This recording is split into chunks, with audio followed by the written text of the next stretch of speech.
Hello students, welcome back to your fifth concept class. And in our last class, we have discussed about the Newton's laws of motion. And I told you that in our next class, we will discuss about the point. The point is that which one is the real law of motion? First law, second law, and the third law. For today, we are going to discuss the actual law of motion. So let's we know which one is the real law. First law, second law and third law. तो चलिए class start करते हैं. तो आज का जो हमारा topic है वो ये है न्यूटन्स के 3 लॉज ऑफ मोशन में से कौन सा लॉ एक्चुअली रियल लॉ है. तो मैं बता देता हूँ आपको. सो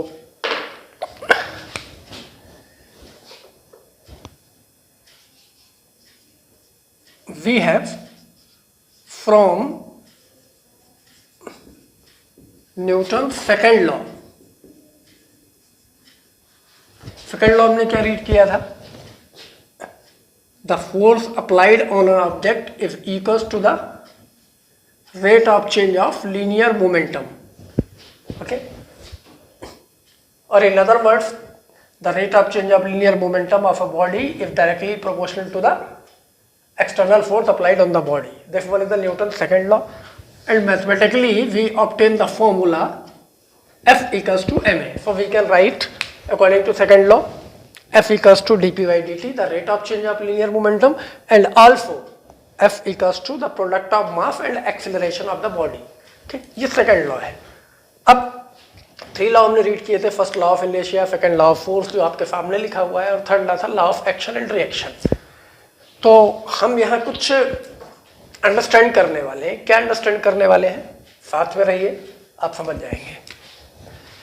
सो F equals to m a को अगर हम यूटिलाइज करें for any object, so if F is 0, okay, let me consider the force applied on a body is 0. जिस बॉडी का मास ए है, m है, then we can write this 0 equals to ma,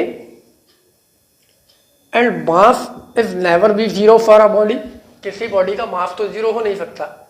तो अगर ये external force applied on a body 0 है तो F equals to ma के अकॉर्डिंग F0, तो हम इसको पुट कर सकते हैं. ma इक्वल्स टू 0 और m 0 नहीं होगा तो डेफिनेटली a 0 होगा, जो m से मल्टीप्लाई होने के बाद टोटल अप्लाइड फोर्स 0 हो गया है.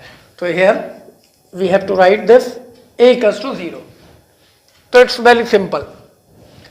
According to Newton's second law, F equals to ma. If there is no external force applied on an object, कोई force applied नहीं किया, that is F equals to 0, then ma must be equals to 0. The mass of a body never can be 0. Then a must be 0. अगर मास 0 नहीं है और product ma 0 है तो definitely a 0 होगा. और a के 0 होने का मतलब क्या हुआ? मतलब बॉडी में कोई एक्सीलरेशन नहीं है, और एक्सेलरेशन अगर नहीं है तो इसका मतलब क्या हुआ? बॉडी अगर रेस्ट में रखी हुई है तो उसकी स्पीड कितनी है, वेलोसिटी कितनी है? v equals to 0. एक्सेलरेशन नहीं होगा जब तक फोर्स अप्लाई नहीं करेंगे, तो इट मीन्स क्या होगा कि बॉडी की स्पीड वेलोसिटी में कोई चेंज नहीं आएगा, और चेंज नहीं आएगा तो वो रेस्ट में है तो रेस्ट में रहेगी. इन other words, if a body is moving in the uniform motion along a straight line और कोई एक्सटर्नल फोर्स अप्लाइड ही नहीं हो रहा है, मतलब उसमें कोई एक्सेलरेशन हो ही नहीं रहा है, तो velocity of body remain same, जितनी थी उतनी ही रहेगी. और जब बॉडी की वेलोसिटी जितनी थी उतनी ही रहेगी, उसी डायरेक्शन में रहेगी, तो it means the body remain continue in the state of uniform motion along a straight line. अब इन दोनों स्टेटमेंट को हम मिक्स कर देते हैं. The body remain in its state of rest और in its state of uniform motion along a straight line until no external force is applied. अगर F 0 है तो बॉडी में कोई एक्सेलरेशन नहीं होगा, मतलब वो अपनी स्टेट में ही रहेगी, यूनिफॉर्म मोशन की या फिर रेस्ट की. और ये क्या है? Newton first law. तो यहाँ ये हमने ड्राइव किससे किया है, किससे फॉर्मुलाइज किया है? न्यूटन के सेकेंड लॉ से. So we can write here Newton's first law is contained in the second law. ठीक है, सेकेंड लॉ में ही फर्स्ट लॉ कंटेन्ड है। ओके, अब थर्ड लॉ भी है यहाँ पे, तो सेकेंड लॉ देखते हैं। Now we consider an isolated system of two particles. देख लेते हैं कौन सा सिस्टम। जैसे हम यहाँ पर एक बॉक्स एज्यूम करते हैं, एक पार्टिकल और दो particle. The F external on this system is zero, no external. और ये पार्टिकल 1 है, ये पार्टिकल 2 है। ठीक है, हमें पता है हमने एक सिस्टम एज्यूम कर लिया जो कि आइसोलेटेड है और जिस पे कोई भी एक्सटर्नल फोर्स अप्लाइड नहीं है। और इस सिस्टम में कितने पार्टिकल एज्यूम किए हैं? 2 पार्टिकल एज्यूम किए हैं।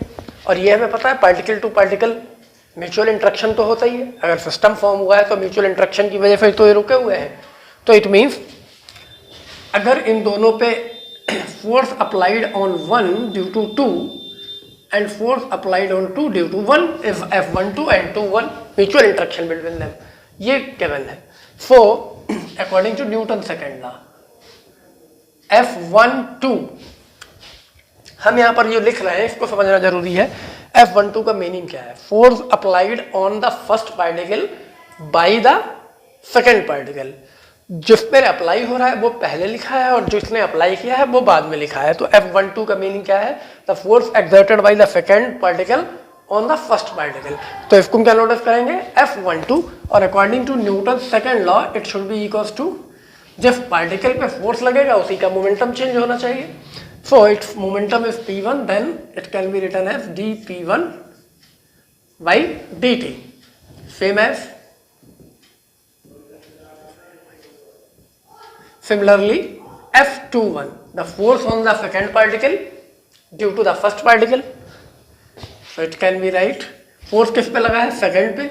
लगाया किसने है? फर्स्ट ने। तो मोमेंटम किसका चेंज होगा? जिस पे फोर्स अप्लाई हुआ है सेकंड का मोमेंटम चेंज होगा। तो it should B right dP2 by dt।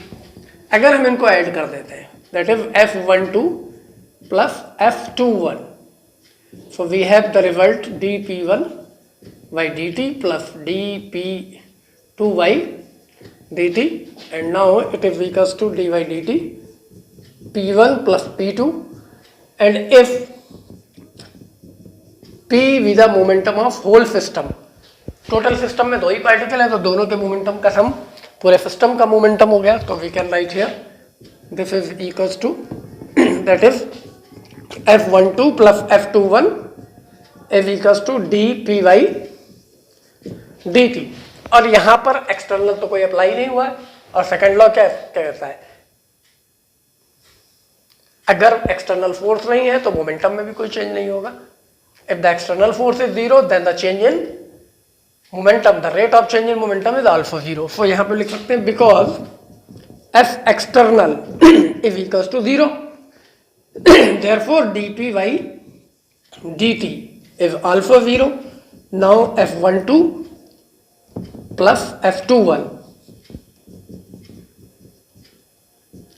Will be 0, इनका सम 0 हो गया। तो अगर हम इसको ऐसे लिखें F12 equals to minus F21, the mutual interaction between the particle 1 and 2 are F12 and F21, and one of them is considered as an action and other one is reaction. The force applied by the second particle on the first is equals to the force applied by the first particle on the second but in opposite direction। समझ में बात आ रही है? और this is the third law, action reaction law है। और ये भी हमने किससे ड्राइव किया है? With the help of the second law. So once again the result is Newton's third law is contained in the second law। Okay, so conclusions क्या है हमारे पास में? हमने सेकेंड लॉ को यूटिलाइज करके फर्स्ट लॉ भी ड्राइव कर लिया और थर्ड लॉ भी ड्राइव कर लिया। तो इसका मीनिंग क्या हुआ? 2 स्टेटमेंट तो ये हो गया, Newton first law is contained in the second law and Newton third law is also contained in the second law. और जब फर्स्ट और थर्ड दोनों ही सेकंड में कंटेंट हो रहे हैं तो ओरिजिनल लॉ कौन सा हुआ? Newton second law is the original और real law of the motion. So now we can conclude by this explanation the Newton second law is the real law of motion because the first and third both are contained in the second law. First law भी second से derive हो सकता है और third law भी second से derive हो सकता है. तो this is the conclusion. So therefore note आप यहां लिख सकते हैं.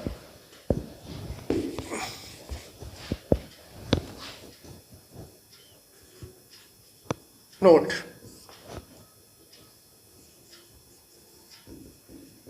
Newton's second law is the real law of motion.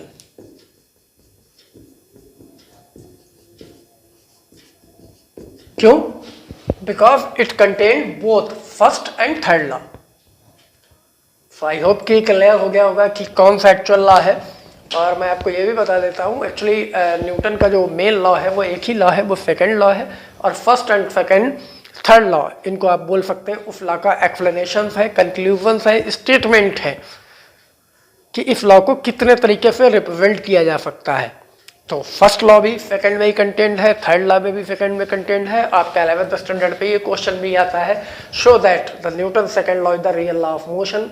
इस क्वेश्चन के रिप्लाई में आपको ये एक्सप्लेनेशन देना होगा. फर्स्ट लॉ भी आपको शो करना होगा सेकंड में कंटेंट हो रहा है, और थर्ड लॉ भी आपको शो करना होगा कि सेकंड में ही कंटेंट हो रहा है. या सेपरेट स्मॉल लेवल पे भी ये क्वेश्चन आपसे पूछा जा सकता है. Show that the Newton first law is content in the second law. तब आपका इतना पार्ट सफिशिएंट रहेगा. यहाँ पे आप क्लियर कर पा रहे हैं the Newton first law is the second. यहाँ पर आप चाहे तो स्टेटमेंट दोबारा लिख सकते हैं. जब एक्सेलरेशन 0 आ गया, लेकिन कब आया? जब f 0 रहा.